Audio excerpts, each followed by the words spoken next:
Hello everyone, myself Ram Pachauri, faculty of allied health sciences. मैं आपको यहाँ पर डिप्लोमा बैचलर कोर्सेज़ के लिए आपको different pathology, microbiology, biochemistry, anatomy, physiology, अलग अलग सब्जेक्ट्स जो है मैं आपको वीडियोज़ यहाँ प्रोवाइड करता हूँ।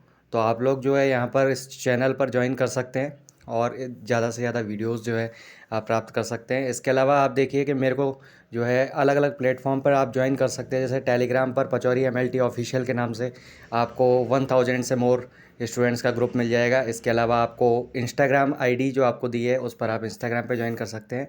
और इसके अलावा मेरे व्हाट्सअप प्रोफाइल पर भी आप इसमें जो है ज्वाइन कर सकते हैं। मेरा नंबर है 6375524388। देखिए अपना टॉपिक कंटिन्यू करते हैं। Good morning everyone, myself Ram Pachauri and welcome to all of you in the Pachauri MLT YouTube channel.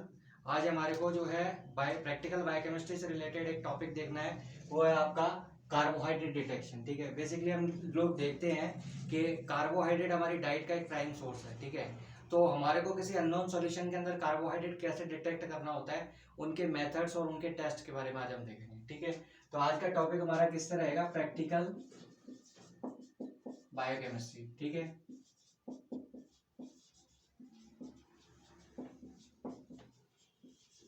BSc first year के जो एग्जाम्स, प्रैक्टिकल एग्जाम लगते हैं, उनके एग्जाम में ये एक्सरसाइज एक दी जाती है कि आपको अननोन सॉल्यूशन में कार्बोहाइड्रेट या प्रोटीन का डिटेक्शन करना होता है। ठीक है, तो बेसिकली DMLT की और प्रैक्टिकल एग्जाम और BSc MLT के दोनों में ही आपको ये एक्सरसाइज दी जा सकती है। BSc MLT में फ्रिक्वेंटली ये दी ही जाती है। ठीक है, तो आज हमारे को देखना है कि कार्बोहाइड्रेट का डिटेक्शन हमें कैसे करना होता है किसी अननोन सॉल्यूशन के अंदर। देखिए, सबसे पहले एक प्राइम टेस्ट है कार्बोहाइड्रेट का, जिसे हमें परफॉर्म करके देखना होता है, जिससे हमें पता लगता है कि इसके अंदर हमारे सॉल्यूशन में कार्बोहाइड्रेट है भी या नहीं। अगर उस कार्बोहाइड्रेट उस सॉल्यूशन के अंदर है, तब हम फर्दर उसका टेस्ट करके देखेंगे कि हमारा जो है आगे वो पर्टिकुलर कार्बोहाइड्रेट कौन सा प्रेजेंट है। ठीक है, लास्ट वीडियो हमने कीटोन बॉडीज के सिंथेसिस और ब्रेकडाउन को लेकर के बनाया था। आज अपना ये वीडियो है कार्बोहाइड्रेट के डिटेक्शन को लेकर के। तो आइए देखते हैं इसके अंदर कौन कौन से टेस्ट हैं जो इन्वॉल्व है। देखिए, सबसे पहले आपको मॉलिस टेस्ट परफॉर्म करना होता है, जो आपके पॉजिटिव आने पर हमारे को इंडिकेट करेगा कि कार्बोहाइड्रेट उसके अंदर प्रेजेंट है। अगर कार्बोहाइड्रेट प्रेजेंट होगा तो ये बाकी के जो टेस्ट हैं, ये वाला पहले टेस्ट आपको परफॉर्म करके देखना होगा। अगर ये प्रेजेंट है, ये टेस्ट पॉजिटिव आ रहा है, तभी आपको फर्दर टेस्ट परफॉर्म करके देखने हैं। ठीक है, तो सबसे पहले इनमें एक तो मॉलिस टेस्ट है, दूसरा आपका है आयोडीन टेस्ट, तीसरा है half saturation full saturation test. Then उसके बाद आपका एक होता है बेनेडिक्ट टेस्ट, एक होता है बारफोर्ड टेस्ट, एक होता है सेली-बेनॉफ टेस्ट और एक होता है आपका इन्वर्जन टेस्ट। ये सारे टेस्ट आपके कार्बोहाइड्रेट में पर्टिकुलर कार्बोहाइड्रेट को डिटेक्ट करने के लिए किए जाते हैं। अब देखिए, इसके अंदर एक फ्लो चार्ट है, जिसके जरिए हम समझ सकते हैं कार्बोहाइड्रेट का डिटेक्शन करने के लिए हमें कौन कौन से टेस्ट परफॉर्म करने होंगे। देखिए, सबसे पहले आपके अननोन सॉल्यूशन आपके पास जो दिया है, उस अननोन सॉल्यूशन के अंदर डिटेक्ट करने के लिए सबसे पहले आप क्या करेंगे? मॉलिस टेस्ट परफॉर्म करके देखेंगे। ठीक है, अननोन सॉल्यूशन के साथ में।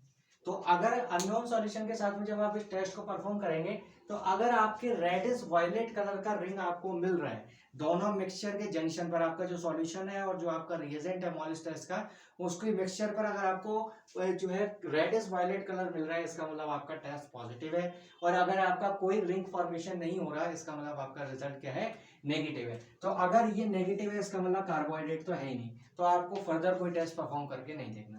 अगर इसके अंदर कार्बोहाइड्रेट है, तो हमारे को ये पता करना होगा कि कौन सा कार्बोहाइड्रेट इसके अंदर प्रेजेंट है। ठीक है, तो हम क्या करेंगे? पहले अगर इसमें ये पॉजिटिव आ रहा है, तो अपन एक टेस्ट परफॉर्म करते हैं जिसको बोलते हैं आयोडीन टेस्ट।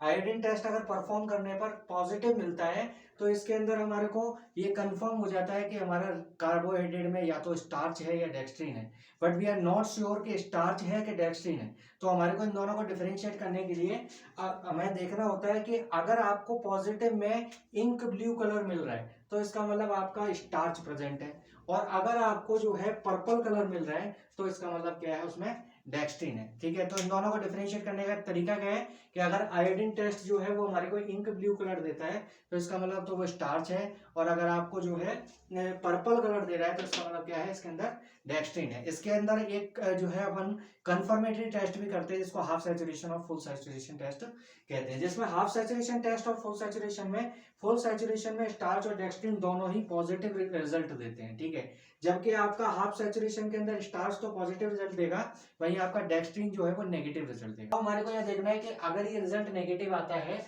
तो हमारे को क्या इंडिकेट कर रहा है, ठीक है। तो अगर ये रिजल्ट नेगेटिव आएगा, कोई रिएक्शन नहीं होगी, तो इसका मतलब इसके अंदर जो प्रेजेंट है वो क्या है, simple type of carbohydrate present है। इसको आप बेनेडिक्ट टेस्ट के साथ कंफर्म करते हैं कि बेनेडिक्ट टेस्ट जब परफॉर्म करोगे तो उसके अंदर आपको ग्रीन, येलो या ब्रिक रेड कलर का प्रेसिपिटेट मिलता है, तो इसका मतलब आपका बेनेडिक्ट टेस्ट जो है वो पॉजिटिव है और आपको रिड्यूसिंग शुगर जो है उसके अंदर पाया जा रहा है। अगर ये आपको नेगेटिव मिलता है, कोई रिएक्शन नहीं मिलती, तो इसके अंदर क्या है, नॉन रिड्यूसिंग डाइसैकेराइड प्रेजेंट है, ठीक है। तो नॉन रिड्यूसिंग डाइसैकेराइड में आपको कोई रिएक्शन नहीं मिलेगी, और वहीं रिड्यूसिंग शुगर अगर प्रेजेंट होगा तो उसमें पॉजिटिव रिएक्शन मिलेगी। और इस पॉजिटिव रिएक्शन को आप बारफोर्ड टेस्ट से पहले कंफर्म करेंगे। अगर आपको बारफोर्ड टेस्ट में रेड प्रेसिपिटेट मिल रहा है, इसका मतलब रिड्यूसिंग मोनोसैकेराइड है। और अगर आपका जो है नो रिएक्शन यानी कोई रिएक्शन आपको नहीं मिल रही, इसका मतलब ये क्या है, आपका रिड्यूसिंग डाइसैकेराइड प्रेजेंट है, ठीक है। अब हमारे को रिड्यूसिंग मोनोसैकेराइड में वो ग्लूकोज है कि फ्रक्टोज है, उसको पता करने के लिए हमें क्या करना पड़ेगा, एक टेस्ट लगाना होगा जिसको क्या बोलेंगे, सैली-बेनॉफ टेस्ट, ये वाला टेस्ट। और ये सैली-बेनॉफ टेस्ट में अगर आपको चेरी रेड कलर मिलता है, तो इसका मतलब आपको जो प्रेजेंट है वो क्या है, फ्रक्टोज है। और अगर आपको कोई कलर चेंज नहीं मिलता है, इसका मतलब आपका जो है प्रेजेंट क्या है, ग्लूकोज है, ठीक है। तो अपन ने पहले क्या किया, बेनेडिक्ट टेस्ट लगा कर देखा, पॉजिटिव आ रहा था तो हमने बारफोर्ड टेस्ट लगाया। बारफोर्ड में रेड प्रेसिपिटेट है, तो उसका मतलब रिड्यूसिंग मोनोसैकेराइड है, और वो कौन सा है उसके लिए अपन ने क्या किया, सैली-बेनॉफ टेस्ट लगा करके उसको कंफर्म कर लिया, ठीक है। और अगर आपका यहाँ पर कोई रिएक्शन नहीं मिलता बेनेडिक्ट टेस्ट में और नॉन रिड्यूसिंग डाइसैकेराइड है, तो उसको हम क्या करते हैं, इन्वर्जन टेस्ट के द्वारा कंफर्म करते हैं। तो इन्वर्जन टेस्ट में अगर आपको ब्रिक रेड कलर मिलता है, इसका मतलब सुक्रोज इसके अंदर पॉजिटिव है, ठीक है। तो इस तरीके से हमारे को पूरी जो है इस फ्लो चार्ट को याद रखना है, जिसके द्वारा अपन कार्बोहाइड्रेट जो है उसका पता लगा सकते हैं किसी अननोन सॉल्यूशन के अंदर कि कौन सा कार्बोहाइड्रेट उसके अंदर प्रेजेंट है, ठीक है। पहले आप ये वाला जो टेस्ट है ये वाला परफॉर्म करके देखें। आयोडीन टेस्ट अगर पॉजिटिव आ रहा है तो ये वाले प्रोसीजर पे जाएंगे, और अगर आयोडीन टेस्ट नेगेटिव आ रहा है तो फिर आप इस प्रोसीजर पर जाएंगे, ठीक है।